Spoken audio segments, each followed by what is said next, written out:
Hello there, everyone. This is my For the King character guide. First off is the blacksmith.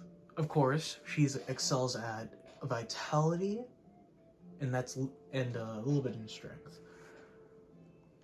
She has okay talent, so yeah.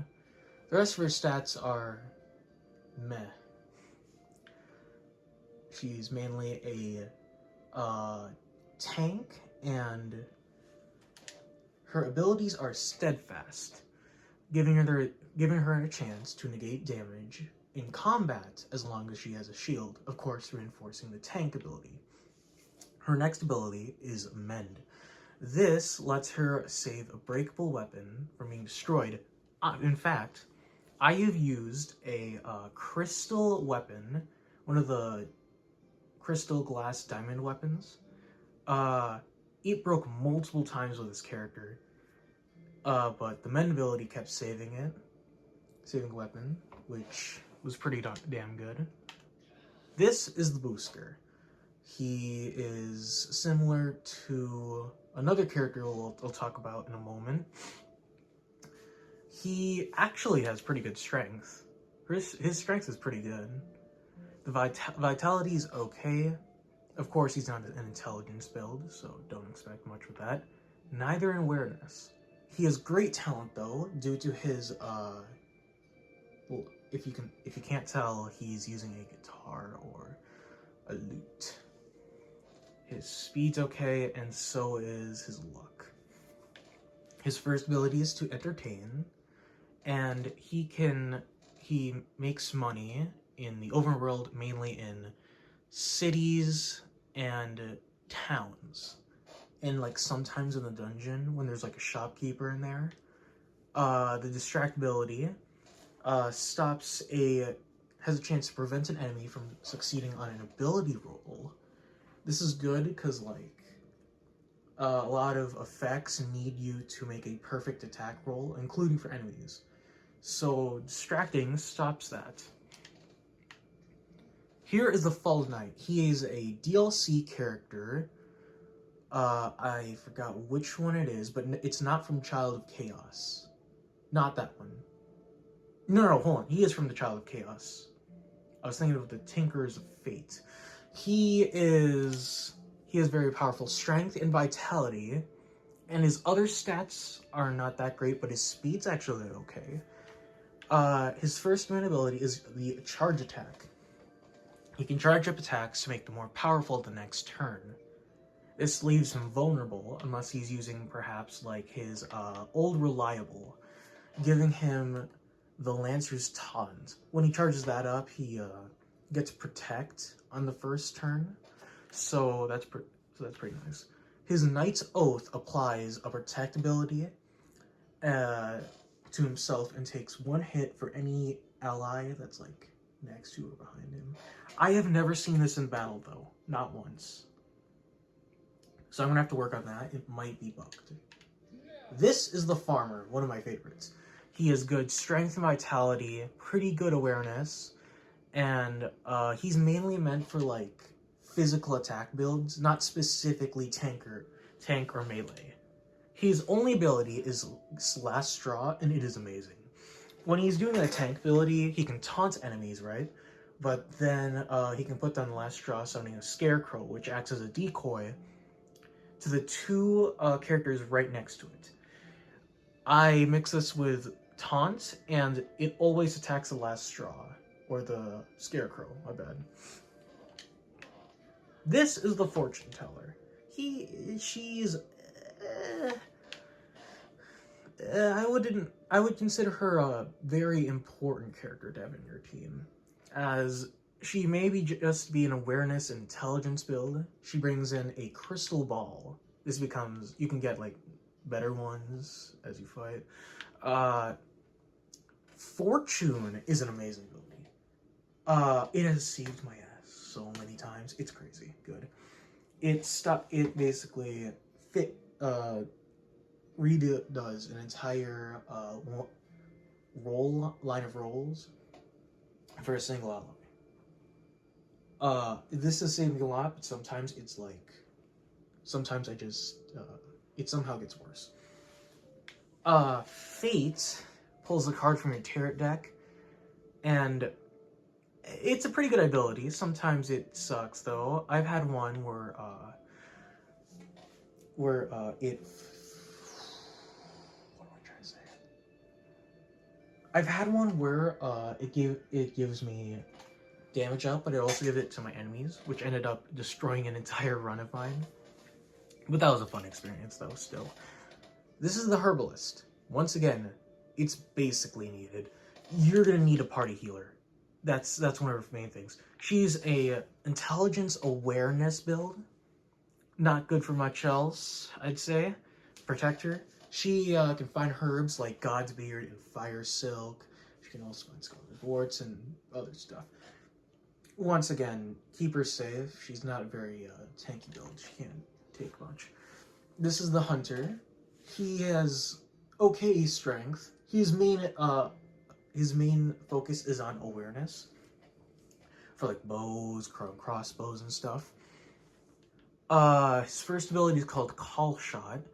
He has a chance to guarantee a perfect roll with a critical, always critical, when the Call Shot is put in. The Energy Boost, chance to gain additional movement when running out of movement on the overworld. It's pretty good. I like it. Elite Sneak is good.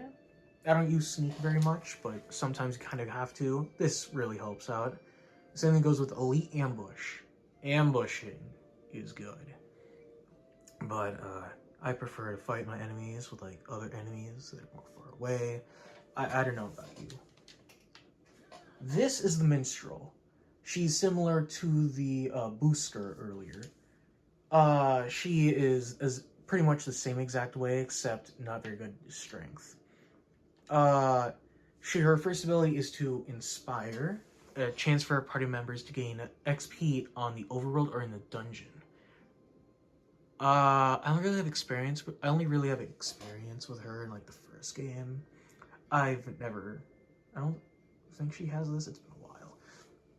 Gurge is pretty good though. Fixing an ally's ability slot is very good.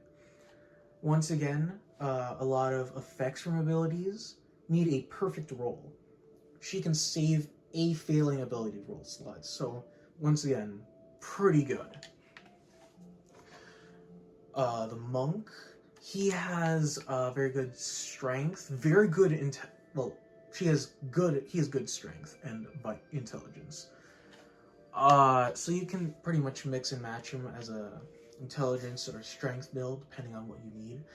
He has discipline, replenishing a focus of allies on a critical or killing blow. This is pretty damn good, especially if you mix it with characters that are mainly crit builds. There is a class here that has a permanent item that increases the more crits she gets, and also gives her a higher crit chance. Mixing him with that is pretty good. He also has party heal, so he can replace like maybe a herbalist. So yeah, Deflect. I like this one. Dealing with arrow using units can suck, especially if they're in cover. So deflecting a projectile is always pretty good. Sadly, I have not seen it work with like spells, so you're gonna have to tell me about that. Scholar, I prefer the Herbalist, but he's also an intelligence build, one of the first. One of his first ability is Refocus, increasing chance to regain focus on Underworld and dungeons with every missing point. Of course, focus is important, as it guarantees a single ability roll. And since your character will usually come with like 4 max at the start of the game, it's good. It's good. Finding scrolls is also pretty good, but that's only really good for like teleportation, portals, and purifying. The only ones I really know of and remember at the moment. This is the Stable Hand. I'm told he's amazing. I have literally never used him once though. He's mainly a uniquely, he's mainly a speed build, so he'd be very good with the daggers in the game. Very nice. He's also has awareness and strength pretty good, so you can already see where I'm going with that. Hard work, chance to gain primary action upon consuming remaining focus, allowing the current turn to continue. Primary action is very important, you know, because it's you for most characters. It's the main way of attacking, unless you're talking about like the alchemist. He can make bombs, but we'll talk about that later. And since you're going to be using focus quite a bit, if you mix him with hold on a sec, with the refocus ability, he gets even better. Getting an extra turn over and over again is great. Here is the Toymaker. He is this character is part of the Tinkers of Fate DLC. Okay strength. Much better than the strength awareness, so 5. It's pretty good there. But its main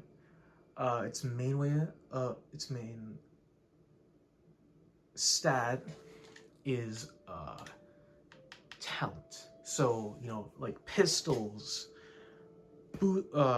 instruments, and other things like that. It also introduces rapiers. That's great. Plaything is its only ability, and it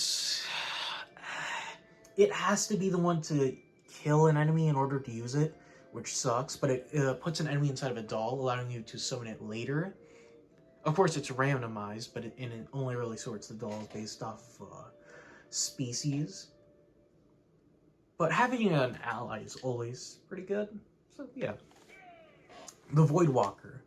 I said that with the monk, a certain character, that it would be very paired well with a certain character. This is the character. He's from the Child of Chaos, I believe. Yeah, Child of Chaos. Hold on a sec. Yeah, no, it was a Child of Chaos along with Fallen Knight. Oh crap, I talked about him. I wasn't supposed to talk about him yet. Actually, no, I did talk about him. Yeah. So she's mainly a awareness build. Vitality is also good. Ooh. Well, actually, she might be mainly a speed build, but her weapon... Never mind, that does use speed. Oh. Her first ability is Bounty, creating a chance to apply Mark on a random enemy, increasing the chance of a critical hit by 30%. Once again, this is a mainly crit build.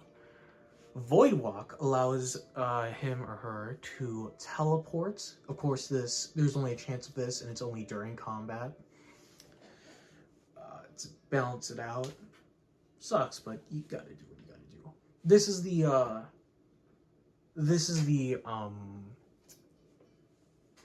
item I was talking about. Depleted Resonator. It charges with critical hits, and it increases critical hit chance.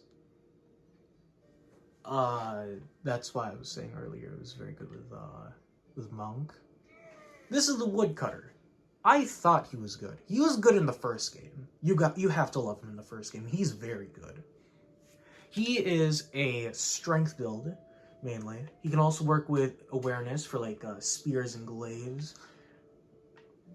He's mainly meant for two-handed weaponry. His first ability is Justice, chance of turning an attack into a powerful area of effect on certain two-handed melee weapons. It'll attack in a 6x2 area. So about like 3/4 of the battlefield if you attack a creature in the front. That's the Justice ability. It's much better here than it is in the first game. Its second ability is the Log Cabin.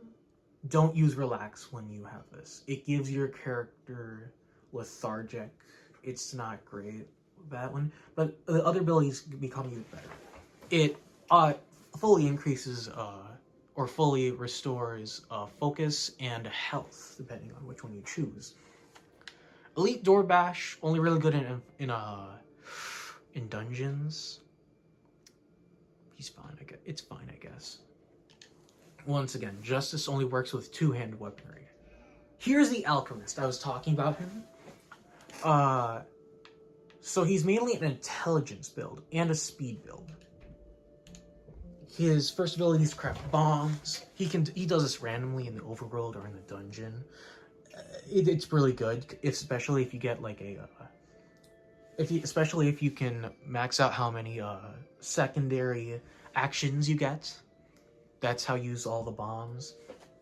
But Smoke Flea, this... Oh, I wish that you had like an option between being able to flee normally and Smoke Flea. Cause Smoke Flea sucks. You can only flee if you have a smoke bomb, not with any bomb. And he makes bombs randomly. I hate that, but he's good. And here's the Astronomer, one of my favorites. He's supposed to be in the first game on Xbox, but he is not. He's only on like PC, and you have to get him with a DLC. I actually got him because I was able to get him free for, I don't know why they had it for free, but I think it was like a sale event or something. He's very good. He has he came with a skill that, it was called the Chosen One, and increased the likelihood of using random abilities that have a chance effect on them, so it increases the usage by 5%. Chance to warp space and time to remove an enemy from combat. It instantly kills any enemy. I've never seen it work on bosses, but it works on basically any enemy. You have to love it. It can. It also does this for enemies that are over your level. Very good. Oh, I forgot to talk about the stats. It's mainly an intelligence build, but it can also use awareness and vitality very well. And now we're back at the blacksmith. Thank you for watching. I really hope this did help you, really. Have a good day.